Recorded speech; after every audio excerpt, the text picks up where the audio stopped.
प्रणाम मित्रों। आज जो पिछले वीडियो में बताया था कि प्रार्थना हमारी क्यों बेअसर रहती है, उनका असर क्यों नहीं होता है, उसी को और विस्तृत रूप से बताना चाहूँगा।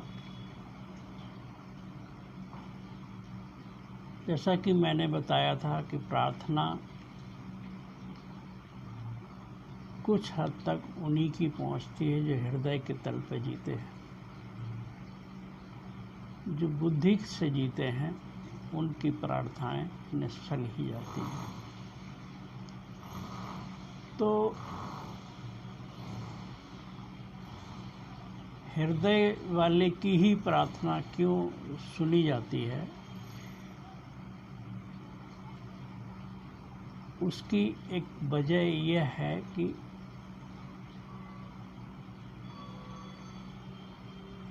जिसको हम प्रेम करेंगे, जो प्रेम करना जानता है,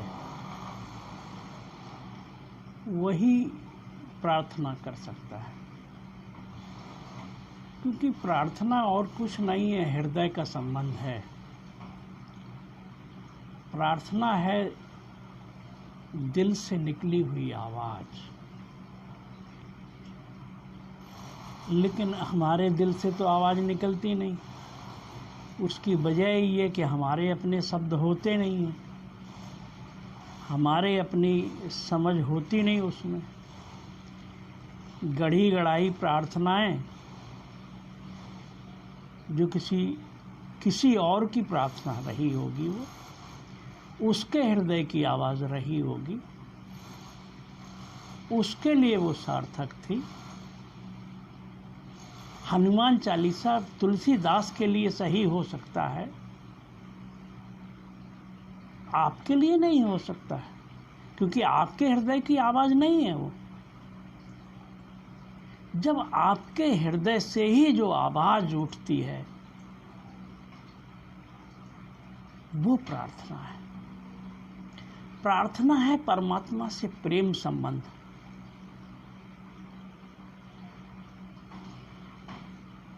और आपने जो मूर्ति सामने बना रखी है, उससे आपका कोई प्रेम नहीं है। एक संदेह हमेशा कार्य करता रहता है, पता नहीं इस मूर्ति जो हमारी ही बनाई हुई है, मनुष्य की ही बनाई हुई है, इसमें परमात्मा है भी या नहीं। ये संदेह हमेशा बना रहता है। और जहाँ संदेह है वहाँ प्रार्थना कहाँ, वहाँ प्रेम कहाँ। दैनिक जीवन में भी अगर आप ले लें तो जिस पे हम संदेह करते हैं उससे प्रेम नहीं कर पाएंगे, प्रेम हो ही नहीं सकता है। संदेह और प्रेम एक साथ नहीं हो सकते। तो प्रेम अगर आपने किन्हीं विशेष परिस्थितियों में आपके हृदय से कोई पीड़ा या उद्गार निकला है और वो आपका की आवाज़ हृदय की थी, वो परमात्मा ने सुन ली और अगर पूरी हो गई, जब वो पूरी हो जाएगी तो आपको उसके प्रति एक प्रेम जगेगा। वो प्रेम है प्रार्थना। और वो प्रेम जब और गहरा हो जाएगा, जब परमात्मा और तुम अलग अलग नहीं, जो प्रेमी और प्रेमिका अलग नहीं हो जाते हैं, दोनों मिलके एक हो जाते हैं, तब हो जाती है वो भक्ति। ऐसे ले लीजिए, दो दीपक हैं, चाहे वो सोने का हो और चाहे मिट्टी का हो, दीपक दीपक है। दीपक में जो ज्योति जल रही है वो दोनों एक ही हैं, चाहे वो मिट्टी का दीपक हो, चाहे चांदी और सोने का दीपक हो, ज्योति दोनों की एक है। लेकिन इन ज्योति से जो प्रकाश निकल रहा है वो प्रकाश एक है, वो प्रकाश एक दूसरे में समा गया है। तो वो जब ज्योति है तो वो है प्रार्थना आपकी। दीपक जो है, दीपक दो शरीर हैं। जब तक शरीर आप देख रहे हैं, जब तक आप दीपक देख रहे हैं, तब तक वो प्रार्थना नहीं है। तो मनुष्य शरीर को देखता है, मनुष्य शरीर ही जानता है। तो जब तक दीपक आप देख रहे हैं तब तक वो प्रार्थना नहीं है। जब वो ज्योति जली, जब वो ज्योति प्रकट हुई, तब वो प्रार्थना। और जब वो ज्योति से जो प्रकाश झरा, वो जो एक हो गया, तब है वो भक्ति। और वो जब और प्रगाढ़ हुई तब वो कहलाती है श्रद्धा। अब श्रद्धा हमेशा अपनों से बड़े के प्रति होती है, तो परमात्मा से बड़ा कौन हो सकता है? तो उसके लिए हमारी फिर होती है श्रद्धा। फिर उसके बाद जब और प्रेम और प्रगाढ़ हो जाता है, तब वो बनता है समर्पण। और जब समर्पण होता है तब आप एक हो जाते हैं दोनों। वो ज्योति की, जो दो ज्योतियों का वो प्रकाश है, वो एक हो जाता है। तो ये प्रार्थना है प्रेम की पराकाष्ठा। प्रार्थना, भक्ति, श्रद्धा, समर्पण, ये सब प्रेम के ही रूप हैं। तो जिस व्यक्ति के अंदर प्रेम नहीं है, इसलिए मैंने कहा जो हृदय के तल से जीते हैं, हृदय का तल है प्रेम का सत्य। तो जो प्रेम के तल प्रेम कर पाते हैं वही प्रार्थना कर पाते हैं। वरना जो बुद्धि से जीने वाले हैं, जो शरीर पर जीने वाले लोग हैं, उनको प्रार्थना नहीं समझ में आएगी। तो ये है प्रार्थना। एक उदाहरण आपको दे दूं। एक संत थे,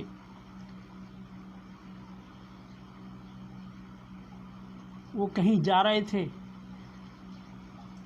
नदी किनारे दो युवक बैठे, अनपढ़ गंवार थे, चरवाहे थे, आपस में कुछ बात कर रहे थे। परमात्मा को हम ये करेंगे, परमात्मा को वो करेंगे, परमात्मा के लिए ऐसा करेंगे। वो अपनी भाषा में बातें कर रहे थे, समझ रहे थे कि। तो ये बात जब एक पंडित जी बैठे सुन रहे थे, वो भी नाव से पार हो जाना चाहते थे। तो उन्होंने कहा, क्या करते हो तुम? बोले, मैं तो चरवाहा हूँ, मैं कुछ करता ही नहीं, गाय भैंसें और जानवर चलाता हूँ। बोले, ये आप प्रार्थना कैसे कर रहे हो? ये प्रार्थना थोड़ी है परमात्मा की। तो उसने अपनी गड़ी गड़ाई प्रार्थनाएं उनको समझाई। तो उसने कहा, ये इतनी बड़ी प्रार्थना तो हमें याद नहीं हो पाएगी, आप फिर से समझा दीजिए। तो उसने फिर समझा दी। फिर वो थोड़ी देर बाद बोला, हम तो फिर भूल गए हैं, आपने जो प्रार्थना कराई थी, आपने फिर प्रार्थना बता दीजिए। चूँकि बोला, इतनी बड़ी प्रार्थनाएं हम तो नहीं याद कर पाते हैं। हुआ क्या कि तब तक वो दूसरे किनारे पहुंच चुके थे नाव में। जब उस किनारे पहुंच गए तो पंडित जी उतर के जाने को हुए थे। तब तक हुआ क्या कि वो जो दोनों थे वो पानी पर दौड़े चले आ रहे हो। वो पंडित जी बोले, पंडित जी बोले हाँ बताइए।